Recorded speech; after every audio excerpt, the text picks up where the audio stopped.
Hi, welcome Jason to the Genetic Genius podcast. I'm so excited to have you as a guest today on the show to talk all about yourself and Rebel Herbs. First, why don't you just introduce yourself, let the listeners know kind of what you do, what your passion is, your purpose on the planet.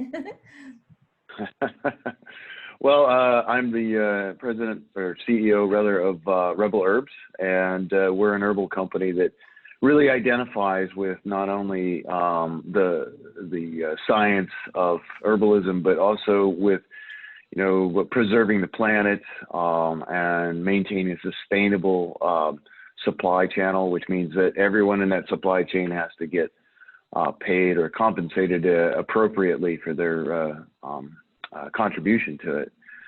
So we're a little bit different.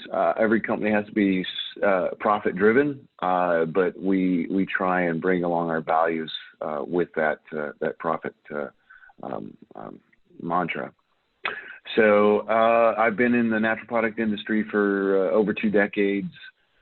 Before that, I was a combat veteran of the United States Army. And part of the reason I got into the industry was during my time in the Army, I developed a allergy to petroleum products. And so when I was put out on a disability, and I had to figure out how to detoxify my body so that I could continue to live in a world where we have petroleum in virtually all the products that we use. And Rebel Herbs as a brand really strives to bring ancient wisdom to a modern delivery system. So we have things that are a little bit unique and things that are a little bit different, but they're all based on an ancient science. That science is Ayurveda, which is in India known as the science of life. So it gives us instructions not only for herbalism, but for just healthy living in general. Yeah, that's great. I love that your passion kind of started from when you really needed help, which is, I think, part of how most of us get started on the path of wellness and helping others is because we learn to help ourselves first, right? And we're like, oh my gosh, I need help with this. And then we're like, oh, I can help others. Yeah. And it's amazing to me how often consumers, when they find something that works, they become an expert on their own and they tell everybody. And I think that's, I think you're right. Most of the people, the influencers in our industry, we all started with an issue that modern science, I'm going to use my air quotes, modern science couldn't help or couldn't fix. Yeah, exactly. Okay, so I also loved your story that you talked about with the the military, and we'll talk a little bit more about that during the show too, because I have a big passion for the veteran community, and I'd love to tie that in as well. Right. Can you talk a little bit, so you mentioned the different kind of practices with farming. Let's talk about organic farming. How does that take place with Rebel Herbs? And can you talk about specifically how the herbs are grown in an organic way? Because I know, organic is this big air quote word, right? But a lot of people don't know what that even means, like the process it gets to go from farm to table or farm to tablet. Hashtag. Right. And what's involved in that for Rebel Herbs? Yeah. So organic farming is, at its core, is farming without the use of chemical fertilizers or pesticides or herbicides. That's a really simplistic view of it. Organic certification means that you have third-party oversight, making sure that you're doing the right things. So there's a lot of terminology, and consumers, for the most part, really, they have no incentive to learn the differentials between the terminology. So you have made with organic ingredients, you have certified organic, you have made with certified organic herbs, you have grown organically, you've got, certified transitional the list goes on and on. But to Complicated. simplify it, yeah, I mean, to simplify it, the third-party oversight, that certification process, that's pretty well vetted by the international community, although each country has slightly different regulations, a lot of overlap on that. In India, where we get most of the herbs that we're using, certified organic through the Organic India certification process is very close to what the USDA certified organic is. The overall third-party certifier in our case is EcoCert, and EcoCert is based in France, but they're an international company, and they actually understand the differences in the law. So when you get a certification in India for EcoCert, it carries through, and you're actually complying with all the rules for the USDA, as well as most of the EU as well. So there is a basic international structure for this certification. And it's a lot of paperwork and a lot of expense, and a lot of times individual farmers have a hard time doing that. Yeah. For the very reason that we have a hard time doing it. It's expensive, Exactly. And if you're growing corn and soybeans on, in Indiana where I'm at, corn and soybeans, if I was a small farmer, I'd have maybe 1,500 acres. So, I would be able to take that 1,500 acres and make a fairly decent living, as long as, the weather's good and there's no floods and all the other things that go along with farming. In India, the typical family farm is between 2 and 10 acres. So at that level, it's very difficult to make a living on things like corn and soybeans. Not that they grow a lot of corn and soybeans there, but for example, rice is a staple, and lentils. And growing those, since they're staples and commodities, on 1 to 2 acres won't make you enough money to feed your family. And as a farmer in a rural area in India, you'll have to, farm enough food just to feed your family, in addition to what you make your income from. Yeah. So part of what we've done is create a co-op. This cooperative is a group of farmers that have agreed to go certified organic. And our supplier in India has banded them together, paid for the certification. We make sure that that certification is managed in a group, so that each individual farmer doesn't have to try and keep the logs and all that stuff. We have folks that go out and take care of it for them. So that cooperative gives us a very large swath of land where we can grow certified organic herbs, kind of control the source. We have our own farms there as well that are certified organic. And that gives us a lot of control over our raw materials. Typically, when you have a herbal supplement company, you don't have as much control over your raw materials as you'd like to. Most companies have to use a brokerage. So they go to a large company that has a warehouse in San Francisco and a warehouse in New Jersey. And they say, I need turmeric certified organic at 95% curcuminites. And there's a guy sitting at a computer just like we are today, and he's looking down his list, and he goes, yep, I've got, 1,300 kilos. It was manufactured by this company, and it's got all this certification and that, and then it's shipped out to them, and they put it in their product. So we have no idea where the farmer is, who did it. This is a difficult time for the herbal product industry, because science has gone so far that things like curcumin can be synthesized in a laboratory more cheaply than it can be grown and extracted in the field. So,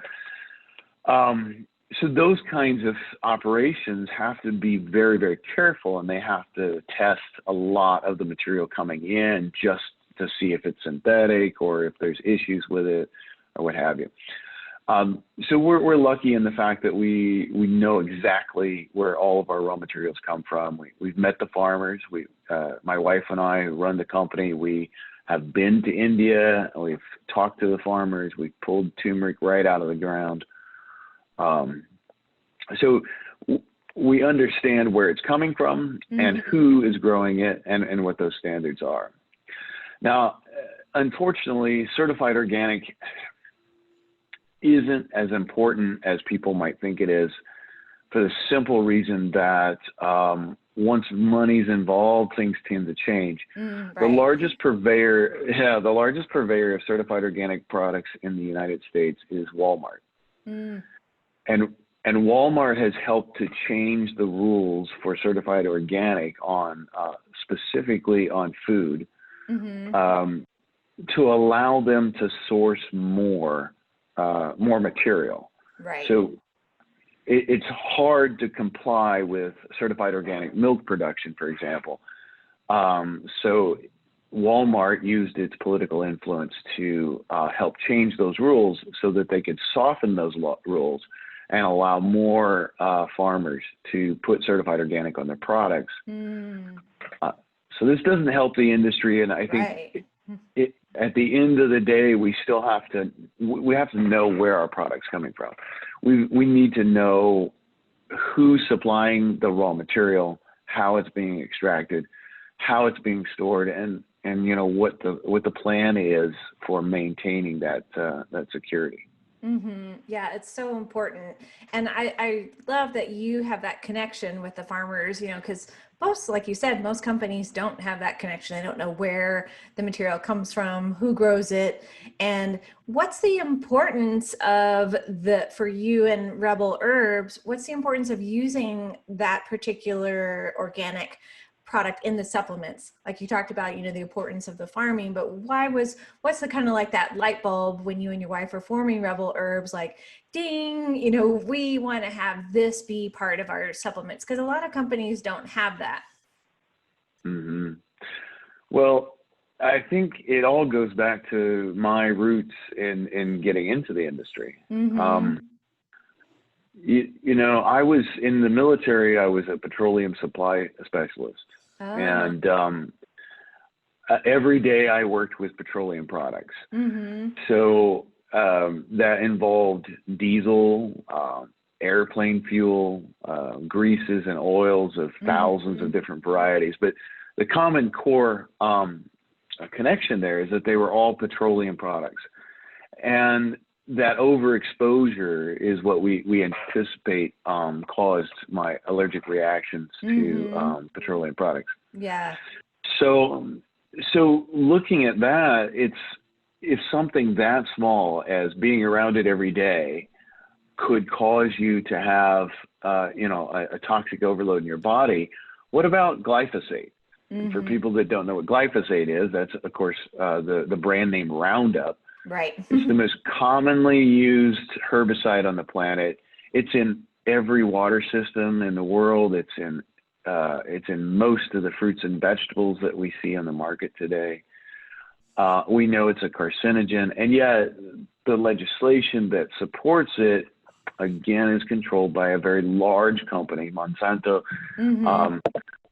actually has bought patents for other herbicides and pesticides and shelved them so as not to interfere with their glyphosate sales. Right. So, and you know, I'm not a big conspiracy theorist, but you know, when you've got billions of dollars involved, people's values sometimes change, and I think some of these companies have gotten just a little too big.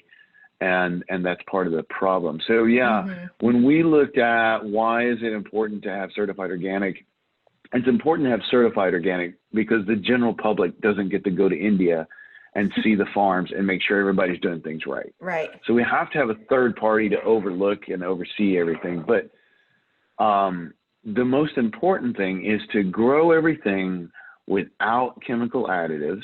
And to ensure that we are preserving the health of the land so that next year's crop will be just as robust, just as medicinal, I mean, we can grow, we can grow corn that weighs 4 pounds. Wow. An ear of corn. That's huge.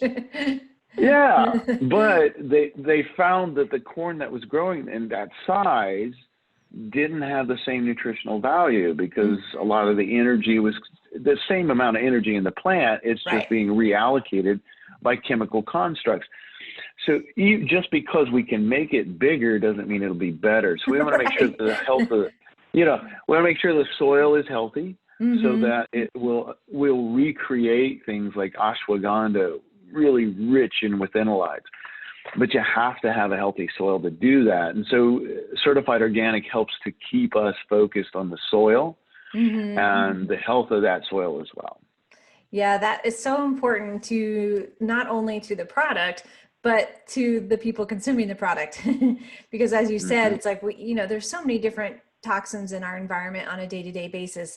The more pure that we can consume, whether that's from a supplement or an herb or, food that we eat, the more pure it is, the easier it is for our body to then be able to let go and to detox our natural pollution physically and emotionally. Yeah. And one of the things, people are like, well, it's got one organic thing in it, or it's got this, or it's, I like to use the analogy of, water. If you've got pure, clean water and you put dirt, in it or toxins in it, that water is now, it's not pure anymore. Right. But if you went in the reverse and you took dirty, nasty water and you dumped a little pure, clean water into it, would it make that dirty, nasty water cleaner? No, I'm not going to drink that. So when people say, I've got, this has, magnesium stearate in it and sodium lauryl sulfate in it, but it's got one certified organic ingredient. Right. You just have to go back to it. It has, you have to make a choice. You have to either decide that pure and natural or organic is important or it's not. And if it's not important to you, adding one organic ingredient is just window dressing. It's not going to help anything. But if it is important to you, you need to pursue 100% certified organic. And we're not there yet, even as a company. We have a few ingredients that we can't get certified organic, and we're still working on sourcing those. It's a handful, though, and we're working to eliminate those and get rid of them because it's important. You can't clean dirty material by adding more clean material. Right. You can only create a pure product if you have clean material all the way around. Yeah, that's such a great analogy. I love the water analogy because it really allows, listeners to understand, I was thinking just about, what people say, what's the importance of drinking filtered water? I'm like, well, there is all these different additives, right? And so like chlorine, if you add chlorine to water, is your water still pure? No, not anymore. Yeah. So yeah, it's part of that same thing. Let's talk about, so you were talking about the specific farming communities in India, but I wanted to talk one thing before we go dive deeper into that. What was the kind of the thought process behind more of that kind of like Ayurvedic herb, thought process with Rebel Herbs? Because that's kind of mainly what you guys do is more from that Ayurvedic perspective with the plants. Right. Yeah. Ayurveda is a great place to start if you're new to herbalism or new to an understanding of the natural medicine of the world, because it gives you a lot of structure. It's an old system of healing. There's, and you can read online. Google's fun to have around because it's very informative, but also because everybody has their own take on what's right. And now we all have a platform. But you'll see estimates from 5,000 all the way back to 15,000 years ago was the beginnings of Ayurveda. And to be perfectly honest, when you start reading about the discovery of the texts and the implementation of them and the understanding of the ancient Vedic system of healing. The reason we don't know exactly when it started was because this is an ancient science. It's an ancient thought process and practice. So things have been lost and then refound. And, you know, over time, people exaggerate. We were in India visiting the farms, and we saw a temple that was in ruins, but it was, you could tell it had been huge at one time. It had a huge courtyard that had a stone wall around it. The wall had disintegrated. There was only a few pillars here and there. The building itself had denigrated quite a bit. And there was an old yogi that was living in it. And this is really common in these old temples. They'll live there and pray for people as they come in and pay homage, and people leave money on the altar, and that's kind of how they make their living. And the yogi that was in there, you know, we asked him how old the temple was, and he said it was 5,000 years old. And you know, when we got out of there, we realized that 5,000 years was not, that wasn't even feasible in terms of the area and you know, everything. But, you know, as far as for him, what's the difference between 5,000 and 1,500, except the tourists like that 5,000 number a little bit better. Right. But given those, you know, inconsistencies in the age and what have you, and sometimes there's differences of opinion on the translation of the text. And then there's a difference of north and south. You know, I live in Indiana, and when I went to college my freshman year, I was in a room with a guy from northern Indiana, and I'm from southern Indiana. And you wouldn't think there'd be that big of a difference in our dialect, but, you know, there were some words that he would say that I just couldn't understand, and there were some words I would say that he just couldn't understand. Right. And India is a lot bigger than Indiana. Totally. So there's about 300 dialects spoken in India. And so those differences in local languages can also change things. A good example is something called Brahmi. Brahmi is mentioned in the ancient texts. It's used, but there's two types of Brahmi. One we call Bacopa. That's the botanical name. And the other one is Gotukola. Yeah. Both of them share this name Brahmi in the texts, but it's just through, you know, context clues that we can discern which one is which. But flash forward, you know, either 5 or 15,000 years, whatever. And it doesn't matter, right? Right, yeah. It's just a blink of an eye. But you come to the United States and somebody's talking about Brahmi. Nobody here knows that Brahmi is 2 different herbs.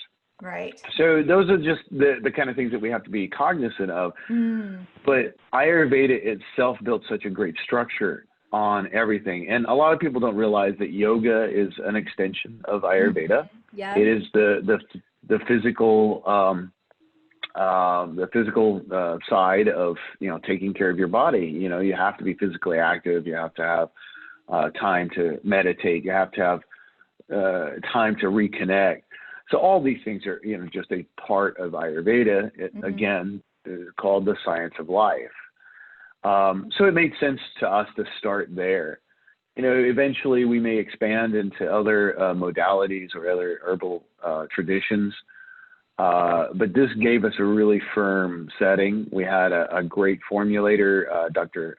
Sri Krishna Fudke, who's a 3rd generation practitioner. He formulated our products and gave us a great foundation, good understanding. Dr. Fudke tried to teach me Sanskrit, and I'm a terrible student when it comes to Sanskrit. Maybe not this lifetime, maybe your next lifetime, right? You'll take that one. That's a big task.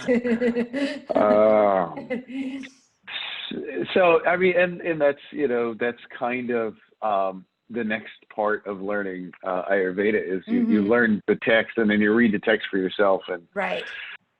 But that's you're probably right. That'd be for another lifetime if I were Hindu. Yeah, you know, the basis of Ayurveda, like you said, is so rich in tradition and healing. And those herbs, you know, if we're talking about it from the genetic perspective, that wisdom is so ingrained in the plant, and they, you know, have been used for so many generations, for probably more than we'll ever know, you know, because it's been passed down, but the plant knows. And so even if it's something that you're not specifically using that plant for, your body still gets that knowledge from the plant wisdom and uses it in that way. And that's what I love about Ayurveda, is it's so rich with wisdom within the plant kingdom itself. Yeah. Well, you know, we talk about a drug that's been on the market for 10 years and has, you know, 5 years of research behind it before it got to market. You know, an herb like ashwagandha has been used for, you know, 10,000 years of recorded history. And so there's no comparison. Right. I mean, you know, you can't say, well, this drug's better because we studied it with lab coats on. I mean, the benefit really comes in this this generational understanding, and like you said, the wisdom that's locked in the DNA of that plant. And part of it, I think, really is that we share a certain amount of DNA with that plant, and so that the interaction between us and the plant compounds is natural. It's as natural as, you know, our own immune system working in tandem with other parts of the immune system. Yeah, that's so key. You're right. I mean, we share everything with every living thing on the planet.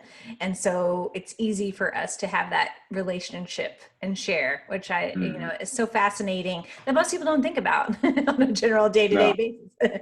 And especially when it comes to taking an herb that's helping us in a healthy, beneficial way. It's like our body then recognizes it so much differently than, like you said, like a pharmaceutical, just because it's not, our body doesn't know how to use it. You know, it has learned in a shorter amount of time, because as through evolution, we're smart beings.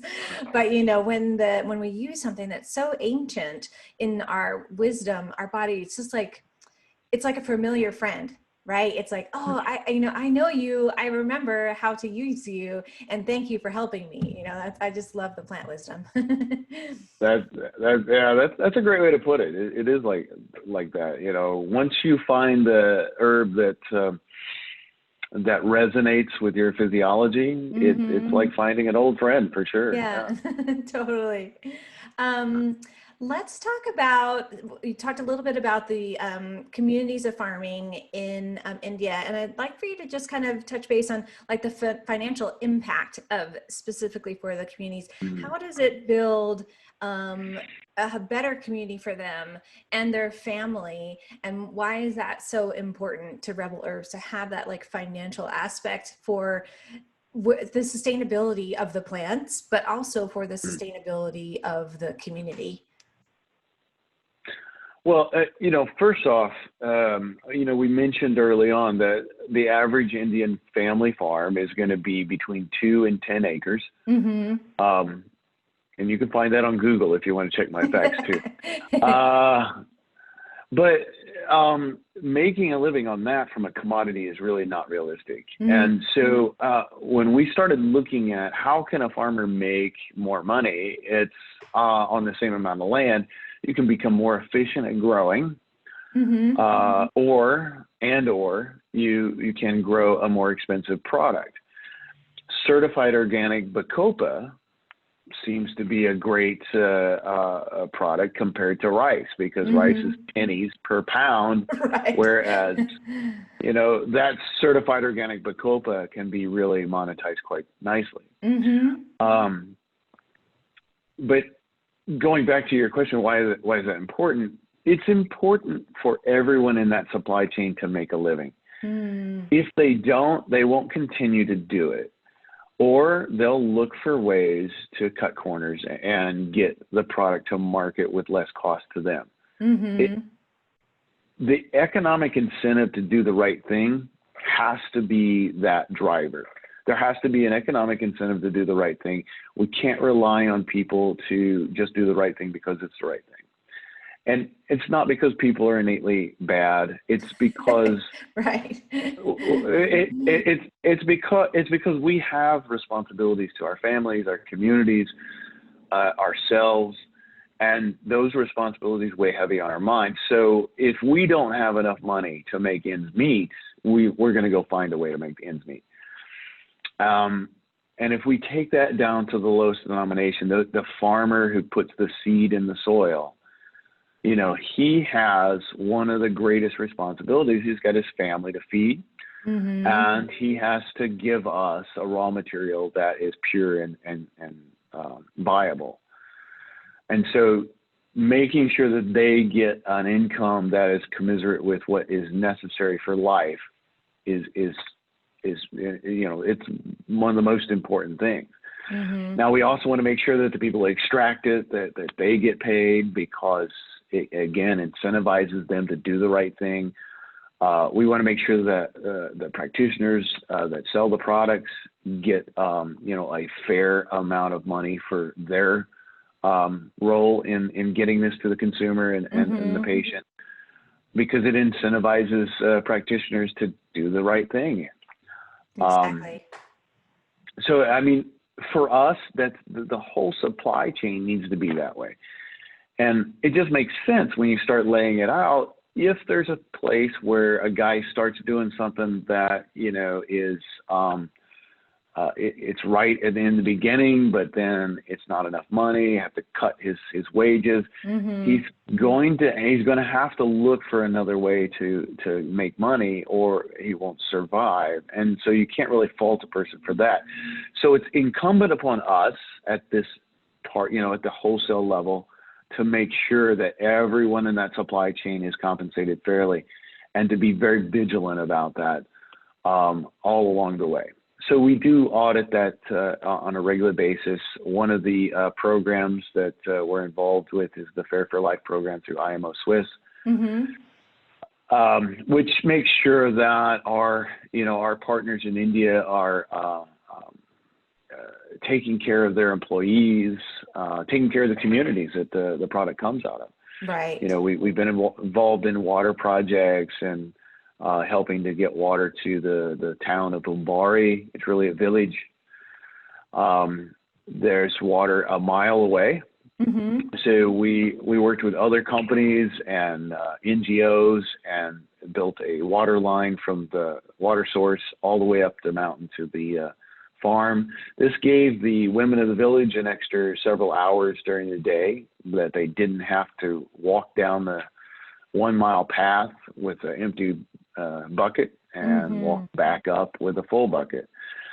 It also allowed for irrigations in and around the village, which allowed for kitchen gardens to help improve the overall nutrition of the folks that live in that village.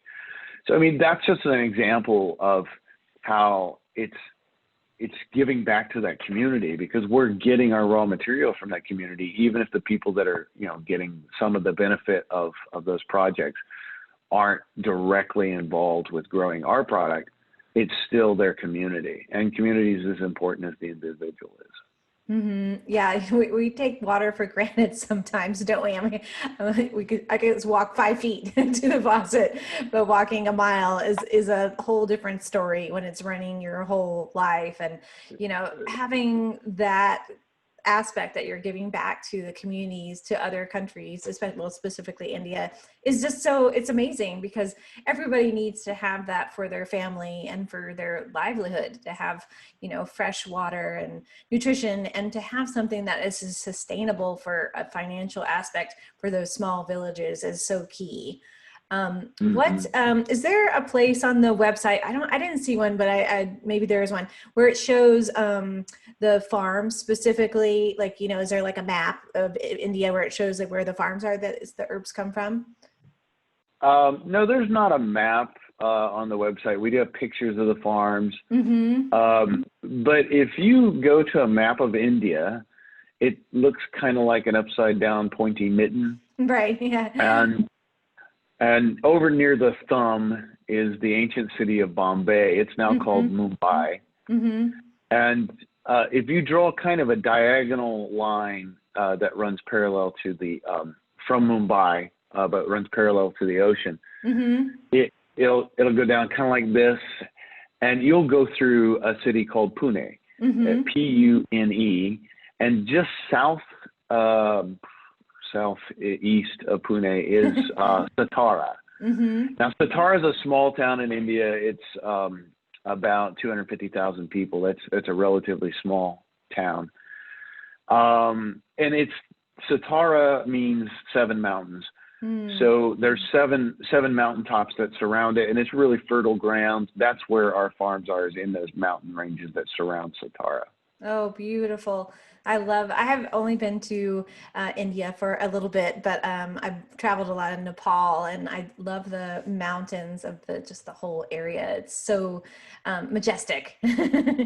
Yeah. Yeah. It's something to see for sure. And you know, that area of India, that state, is kind of like the Midwest. They grow a lot of the fruits and vegetables there. A lot of the medicinal herbs that are grown are grown in that area. So it's a very rich, fertile ground. And like you said, majestic, just beautiful countryside. Fabulous. And what about, so you mentioned extraction a little bit ago. Let's talk about the different extraction methods that Rebel uses, but specifically, let's talk about like maybe just like general extraction first, so people know kind of like what that is, and then like what the differences that you guys are doing, because it's fascinating and makes this amazing product that I would love for you to share with our listeners. Well, we use a couple of different types of extraction, but when you look at extraction as a science, it's developed over many, many thousands of years. There's no telling how long human beings have been doing extraction. For example, tea is one of the oldest extractions. Right. Extraction is freeing phytocompounds or plant compounds from the botanical matrix, as it were. Now, that could be starch and fiber. It could just be the physical makeup of the cell. For example, mushrooms or mycelium has a cell wall made out of chitin. So you don't really have to get rid of fiber or starch, but you have this chitin, which is kind of a fibrous material, and it's hard to break down. So you have to heat it up, and that's why most traditions of mushroom extraction uses heat, because that helps to break down that chitin. So every plant has a botanical matrix that its phytochemicals are locked into, and we need to free it from those. And it may take cooking, it may take alcohol, it may take fat material. In India, they do a certain type of extraction using ghee, and ghee is clarified butter. So when you heat butter up and there's a white frothy stuff that rises to the top, you scoop that off. What you're left with is ghee. And in India and Ayurveda, they would take certain plants that they knew had a fatty compound in it that was very beneficial, and they would warm up that ghee and they would macerate or chop up that herb and put it into the ghee. And that's called a gritha. But see, some compounds are not water or oil soluble, so they won't come out no matter how much butter you put in it, you know. Some compounds are water soluble. So, you know, if you take hot water and you pour it over green tea, it releases the caffeine, it releases what is it, EGCG? That's the new term for it, right? Yeah. It releases all the antioxidants. So that's a warm water extraction.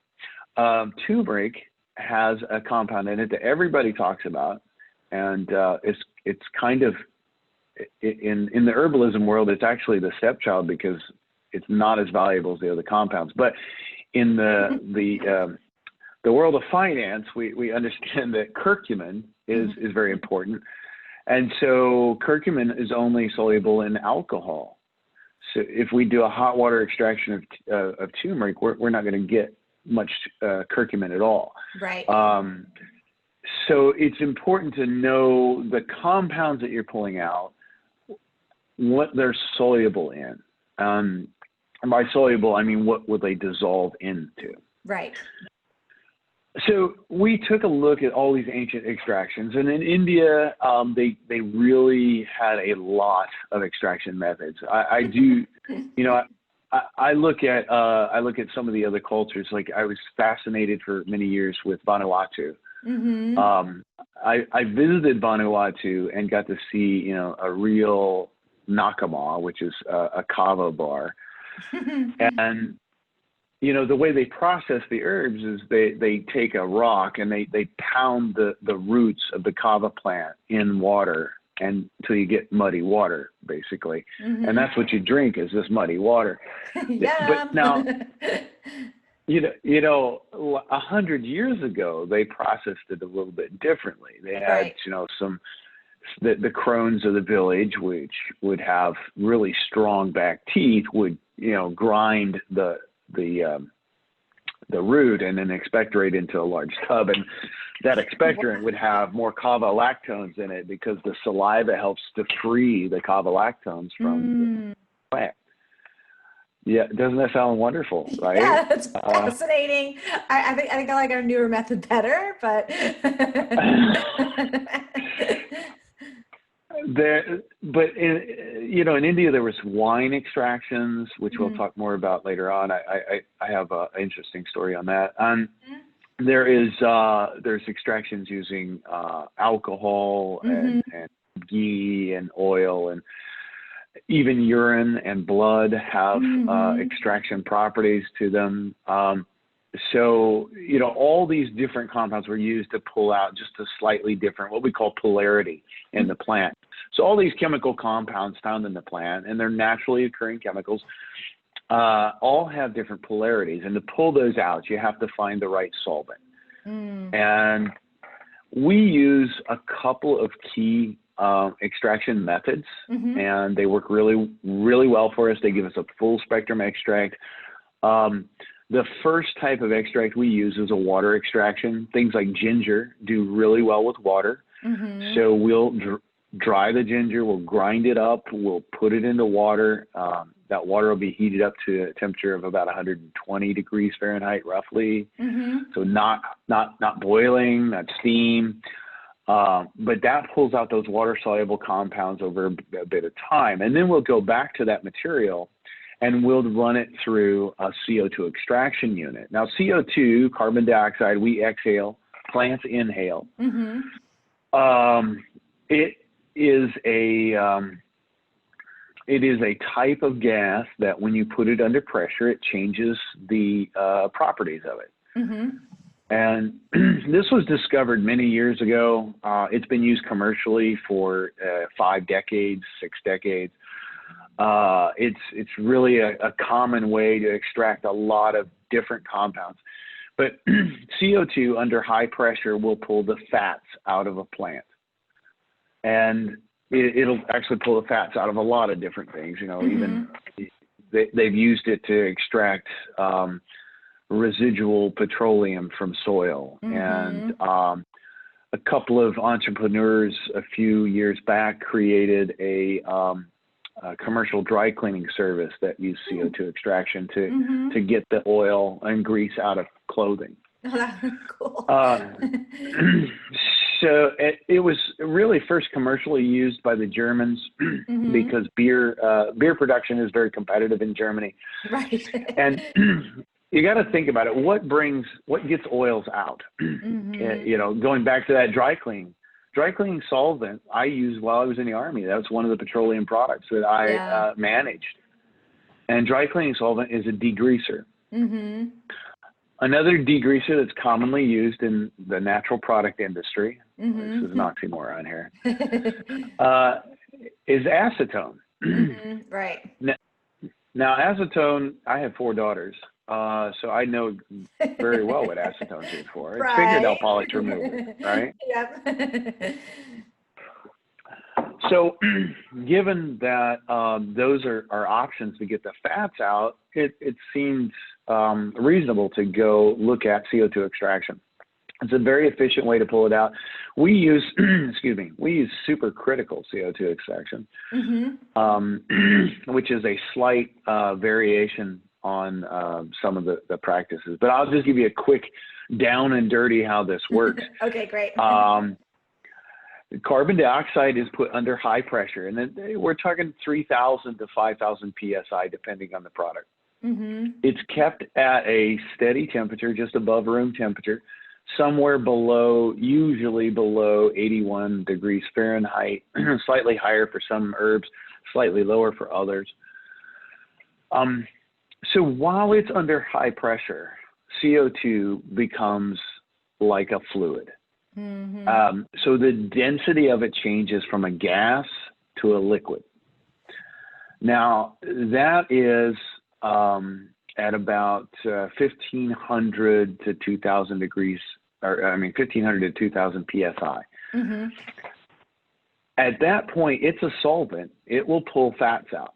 But if we go one step further and we take it to critical mass, and critical mass is where the mass is not steady, it begins to vacillate back and forth. It becomes a liquid, then it goes back to a gas, and then it goes back to a liquid, and it goes back to a gas. And that vacillation back and forth is like this greedy little monkey reaching in and grabbing bananas. Imagine that the bananas are lipids, they're fat molecules.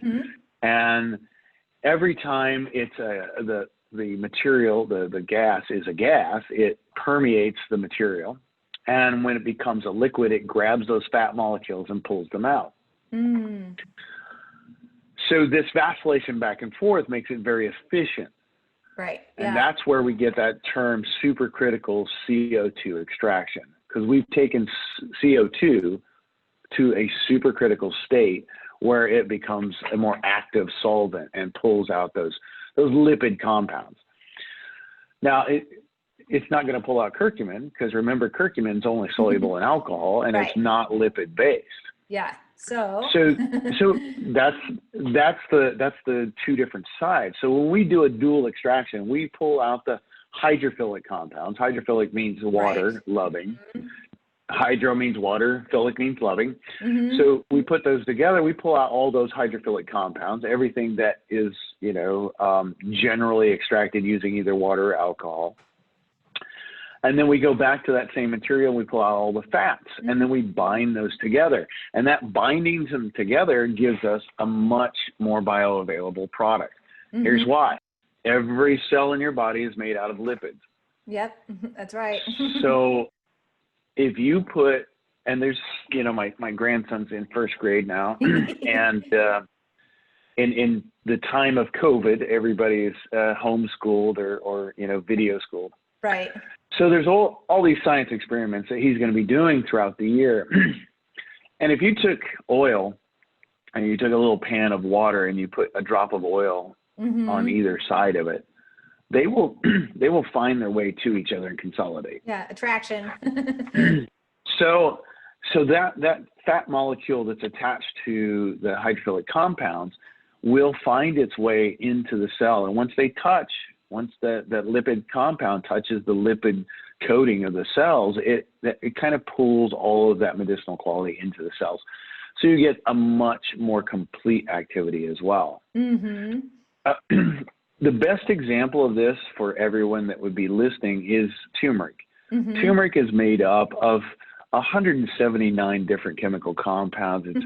It has a very broad chemical makeup, but we focus in on curcumin. Curcuminoids, which is a class of chemicals found in turmeric that make up about 5% of the plant.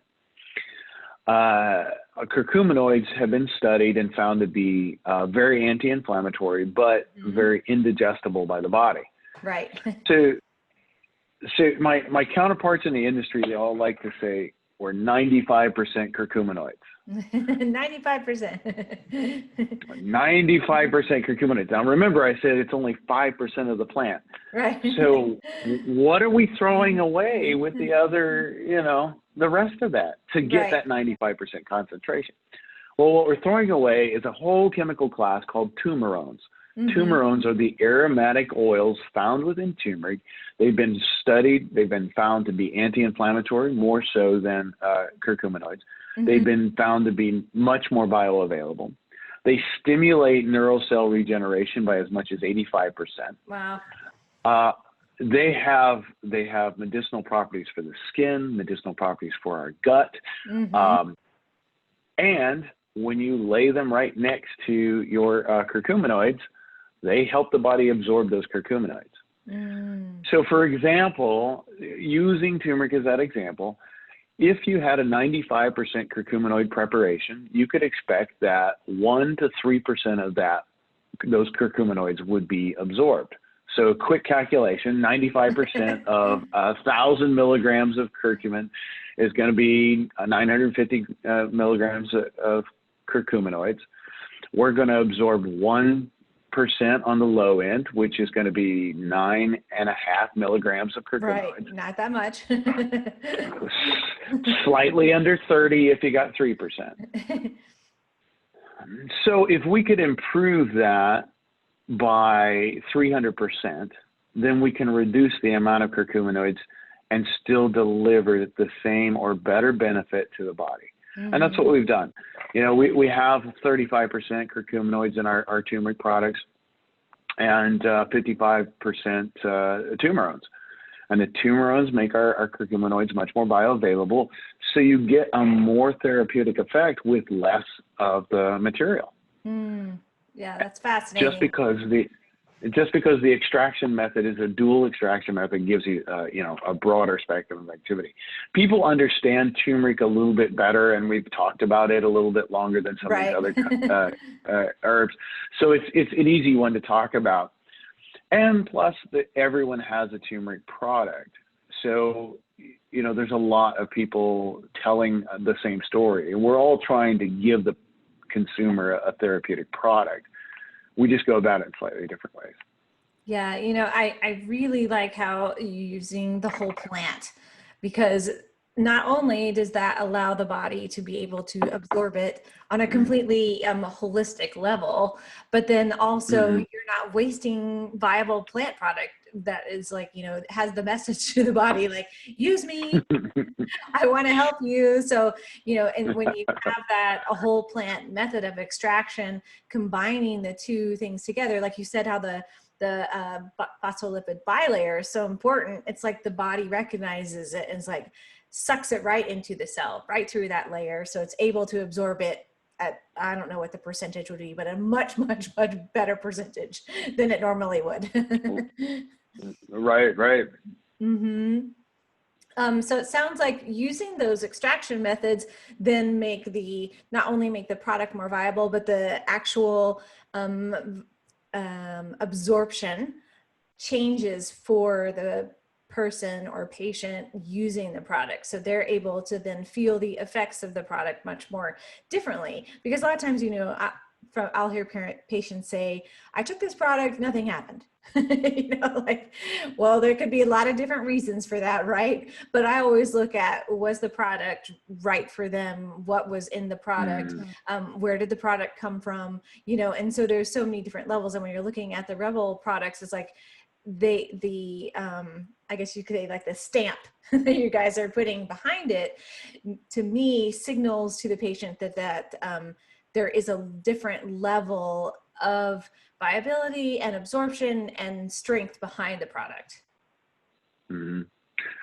Yeah, and that's what we were trying to do. We wanted to make a product that would be something that worked. The biggest, I don't want to say insult, but the biggest disappointment for an herbal product manufacturer is to hear people say, I took it, but I'm not sure if it worked or not. Right, yeah, you're like, oh man, what did you do? And I mean, let's face it, you know, herbal products are expensive if they're done right. Again, we have to take care of everybody in the supply chain, so you have to add the cost there. If I'm selling a product for $3 or $4 or $5 and it's, you know, it's expensive to make the right way, then, you know, obviously I'm not doing things the right way. But what's worse than that is people think that everything is equal, and we don't want that. We want people to understand that there's a definite difference in the efficacy of certain products. And if you're taking a product just because it's cheap, but you don't feel anything, Mm-hmm. you're still wasting your money. You should feel your products working, or you should see the results of those products working. Yeah, exactly. If you're taking something for your skin and your hair and your nails, and you have terrible skin and dry, brittle hair and broken nails, Not working. it doesn't matter if you're only paying $1.50 for it. It's a waste of money. So we wanted to make sure that there was a product that you would feel right away. Mm-hmm. And lowering the amount of material that you would need to get that therapeutic effect gives you a huge benefit. Mm-hmm. The best-selling turmeric in the country right now, the ashwagandha, the best-selling ashwagandha in the country right now delivers a 1,900 milligram dose of ashwagandha powder. And that's unextracted, raw root powder. It doesn't say it's root powder. It does say it's ashwagandha. So you don't know if it's the whole plant or if it's just the root, which is, right. It's got to be the root to be therapeutic. Yep. It could be the cherry that's right. found on it. On top. Mm-hmm. So we don't know. But with a product like that, you could take that and say, I'm taking the largest dose of ashwagandha that's currently available in the marketplace. But would you feel it? I'm not sure that you would. I haven't taken it, but I'm not sure that you would. Right. So, if we give somebody 1,000 milligram dose of ashwagandha, which is a really big dose, honestly, yeah. Mm-hmm. You can definitely do especially with our extract, you can do a 500 milligram dose, and you're going to get full benefit.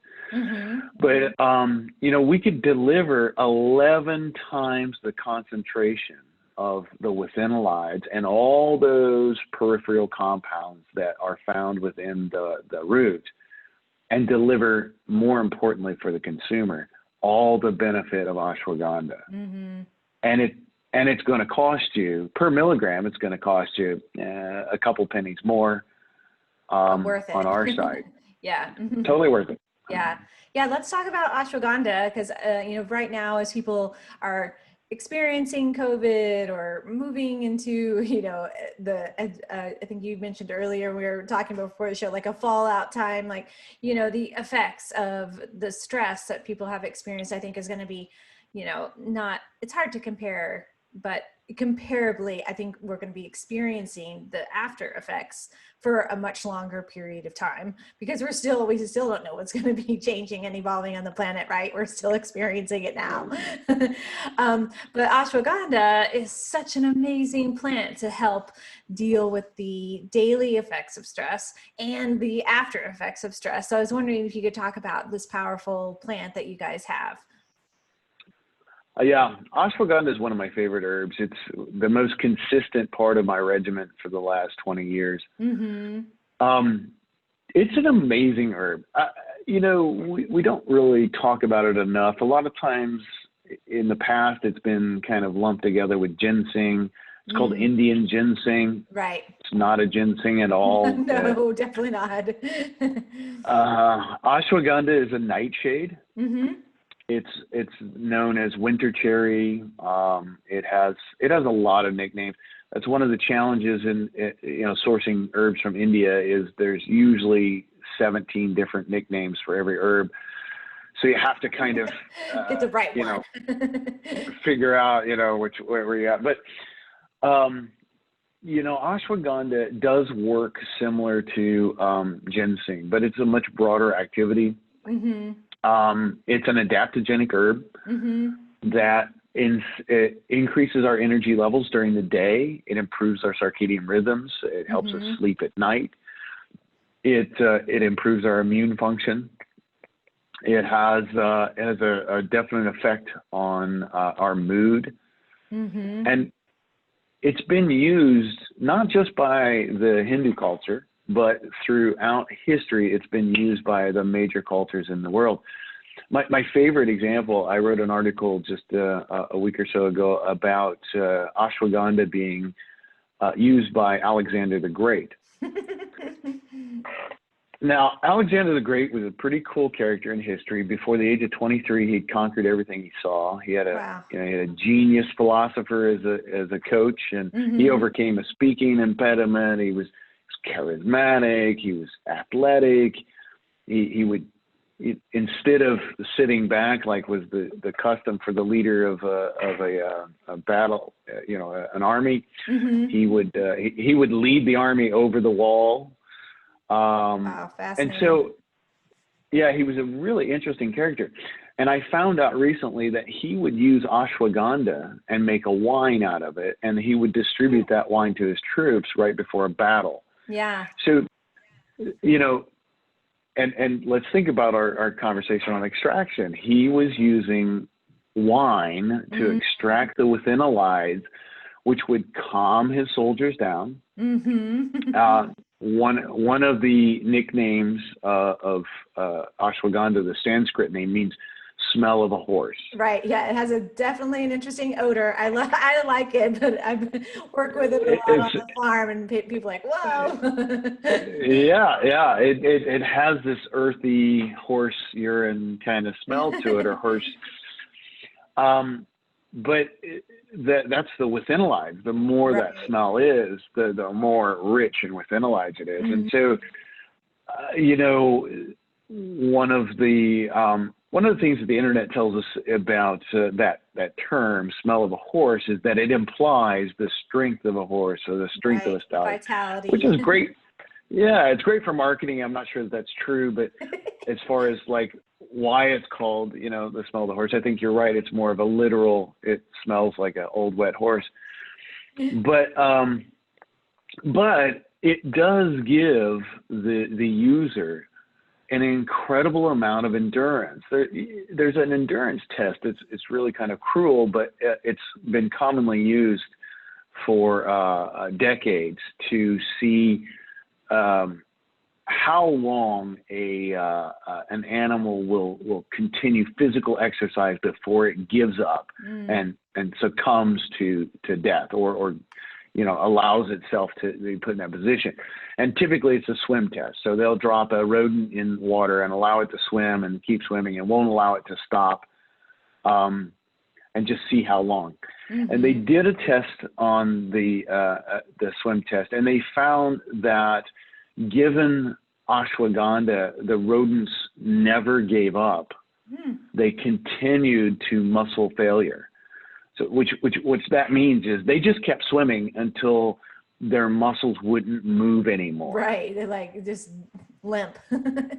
Until they absolutely couldn't. Whereas rodents that were not given ashwagandha would give up before total muscle fatigue. So it elevates not only our physical aspects, our ability to do physical tasks, but it elevates our mental status to what in the Army we used to call it intestinal fortitude, right? Right. Having a strong gut, being able to do things that require a mental toughness, and that would be why it was ashwagandha wine was so beneficial for soldiers that were getting ready to go into battle. It gave them this mental toughness, And when we look at the far-reaching effects of this pandemic, it's not going to be the scars on our lungs and things like that. It's going to be the total isolation for, what is it now, 7 months? I know, it's crazy. I mentioned one of my grandsons is being homeschooled, and when he has a small pod of kids that they hang out together, and they're all being homeschooled, and so that gives him a little social interaction, but it's still separated by long periods of time. And like, I remember when I was in first grade, I saw my friends every day during the school year, and played all the time and all that. And now, they see each other maybe once a week, and they're totally isolated between visits. That they don't get to go out and see the world except behind a mask. They don't go shopping. They don't go to zoos. You know what I mean? It's totally changed. and that's very isolating for everyone. Mm-hmm. And so we're going to see, I think, the fallout from the COVID pandemic will be, you know, a large scale depression and feelings of isolation. And that'll continue even after, you know, the quarantine and the pandemic is over. Mm-hmm. Especially for the This kids. is a Mm-hmm. yeah, and I think this is a great time for us to start talking about adaptogens like ashwagandha Mm-hmm. that can give us the mental fortitude that we need, that can assist us in, you know, achieving a physical state that we're looking for. Mm-hmm. It works on every system in the body. It activates our immune system. It's anti-inflammatory. It has a broad variety of properties to it. It's what the Chinese would call a superior tonic. Yeah, Something that can be taken every day. That's very beneficial. An adaptogen is what we call it in the Western herbalism. And it is probably the most perfect adaptogen on the planet. And we're seeing it cultivated in a lot of areas now. It's a nightshade, so it's fairly easy to grow. Yeah, we grow it here in North Carolina. Of course you do. And I know they're growing it in Oregon now, and I'm gonna grow a crop in Indiana just to see what it turns out like. Right, I know, it's an experiment. It's fun. Yeah, and so, you know, with that in mind, I think we could introduce the next generation to ashwagandha in a big way, and I think it would really help with what we're going to face in the future. Now, swinging the other direction, if you're a city dweller, you live in town and you're constantly broad. I live in the country, or, you know, in a small town rather, and if there's a loud noise outside in the middle of the night, we all get up and go to our front porches and check it out. Like, what was that animal on the front porch? Yeah, you know, and it's hard for kids to get away with anything because it's a sleepy little town, and we like it that way. You know, that way it's quiet at night, and there's, you know, it's not a lot of action during the day. We can take it easy. But if you live in a city, now I've got a daughter who lives in Indianapolis, and there's never a time when it's totally quiet.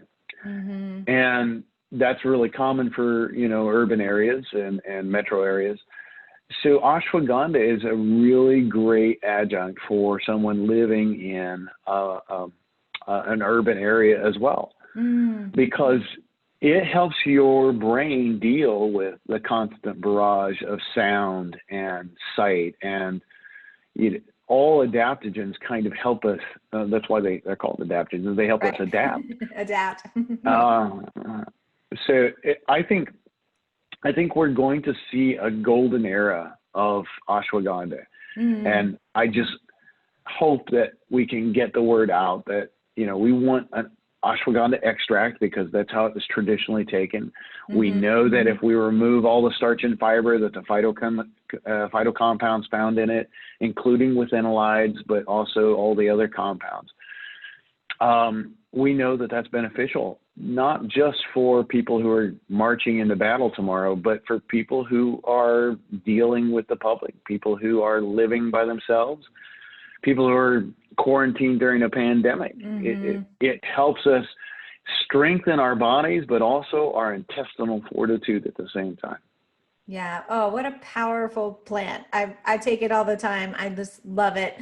And, you know, like you said, we need to have something like a tool and an herb in our toolbox that will help support us now. But the continued support is so important because, as you said, like, we're going to be experiencing all different after effects, which we might not really be able to know at this point in time what that will be. And the emotional aspect is so important to have that kind of like love, you know, that like warm, enveloping love. And I love using the combination of Tulsi and the ashwagandha together, because the Tulsi is like, to me, it's just like, is this vibrant ray of sunshine. And then the ashwagandha that comes in is like the strength of the arrow that you're holding into battle. You know, they come together with like this lovely relationship. So I take those a lot together for support myself. Yeah, that's a beautiful combination. Mm-hmm. We've had comments from folks that say that the ashwagandha powder is a terrible flavor. Well, mix it with something. Um, well, that's Not you. you I and mean, I would say that, yeah. but the consumers, I don't know if they're just, if they thought it would taste like honey or something. But that's, I mean, that's the trueness of it. Is to take something on a daily basis. We have to be able to stomach it. Right. I like the flavor of ashwagandha. I mix it with my coffee in the Me too. morning. That's what I do. Mix it with my coffee. Yeah, the earthiness kind of pairs well with the bitterness of the coffee, and I think it's. But if you don't want to taste it, you just mix it with a little bit of yogurt and put it in a smoothie, and it's gone. Right. Yeah. It can be masked really well with chocolate too. I like maybe that's what you have ashwagandha chocolates. Right on, right on. And we've got it in a capsule because we launched our single herb capsules for that very reason, because people are like, oh, I can't take the flavor of it. And we would give them a lot of varieties of options, but I think the American public really likes our capsules. Mm-hmm. It's kind of comforting for us to know that there's an exact amount of the herb in there. Right. Yeah, that's good for patients for sure, and the public. So, mm-hmm. but with the holy basil, that's another awesome herb. Very very great combination that you've put together there. Mm-hmm. Very beneficial for stress, and mm-hmm. stress is important because it prepares us to do battle. It prepares us to keep ourselves safe. It drives us to do more during the day.